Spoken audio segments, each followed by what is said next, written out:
আসসালামু আলাইকুম গাইজ, কেমন আছেন সবাই? আশা করি সকলে অনেক ভালো আছেন। আমি আপনাদের দোয়া অনেক ভালো আছি। তো আজকে যে বিষয় নিয়ে আপনাদের সামনে কথা বলতে যাচ্ছি সে বিষয়টি হচ্ছে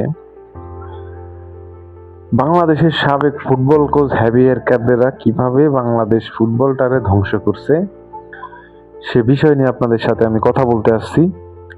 সে কিভাবে বাংলাদেশ ফুটবলটারে নষ্ট করছে, কিভাবে বাংলাদেশ ফুটবলটারে ধ্বংস করছে, এই বিষয়গুলো আপনাদের জানা দরকার। আমার কাছে এমন কিছু সোর্স আছে যেগুলো আপনারা শুনলে অবাক হবেন। তাই ভিডিওটি না টেনে সম্পূর্ণ দেখার অনুরোধ রইল। আর চ্যানেলে নতুন হয়ে থাকলে অবশ্যই সাবস্ক্রাইব করবেন আর পাশে থাকা বেল আইকনটি অন করে দিবেন যাতে আমার যতগুলো ভিডিও আপলোড করা হয় সবার আগে আপনার কাছে নোটিফিকেশন যায়। তো বেশি কথা না বলে ভিডিওতে চলে যাই। হ্যাভিয়ার ক্যাব্রেরা এবং মামুনুল হক তারা কিন্তু বাংলাদেশ ফুটবলটাকে ধ্বংস করার প্রধান কারিগর। আর বাজে ম্যানেজমেন্ট, বাজে বাজে মানে টেকনিক্যাল ইস্যুর জন্য আজকে বাংলাদেশ ফুটবলের এই অবস্থা। বাংলাদেশ ফুটবল কিন্তু খাদে পড়ে গেছিল, সেখান থেকে কিন্তু হ্যামিলিয়নের বাসিওয়ালা হয়ে কিন্তু হামজা চৌধুরী সেখান থেকে টেনে তুলেছেন কিন্তু লাভ কোথায় হয়েছে আমাকে একটু বলবেন? সেই সিন্ডিকেটটা এখনো আছে।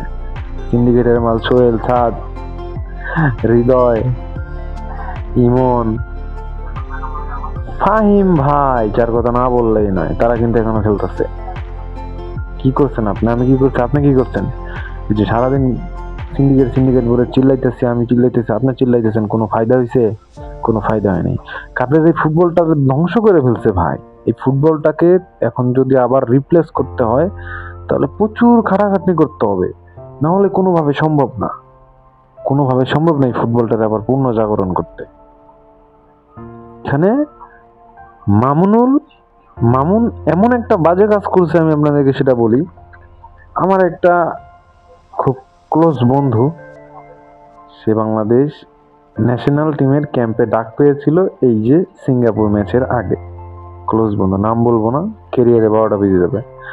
তো ও আমাকে বলছে, ভাই ও একটা ভালো পজিশনে খেলে, বললাম না কোন পজিশনে খেলে, আমাকে বলছে ভাই ও যাকে চান্স দিল, মামুন অ্যাসিস্ট্যান্ট কোচের কথা বলছি, ও যাকে চান্স দিল ভাই তার কোনো যোগ্যতাই নেই সে জাতীয় দলে খেলে।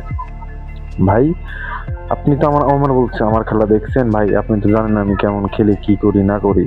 আমি জানি ও খেপের মাঠে ভালো খেলে, প্রিমিয়ার লিগে ভালো খেলছে। তো বলতেছে ভাই আপনি বিশ্বাস করেন মামুন সাহেব এমন একটা বাজে কাজ করছে, সবাইকে শুটিং প্র্যাকটিস করানো হইতেছে, সেখানে সবাই 5টা করে শুট করতেছে, কিন্তু ওই পোলাটারে অনলি একটা শুট করবা দিচ্ছে, একটা গোলও করছে, কিন্তু শুট করছে, গোলও করছে।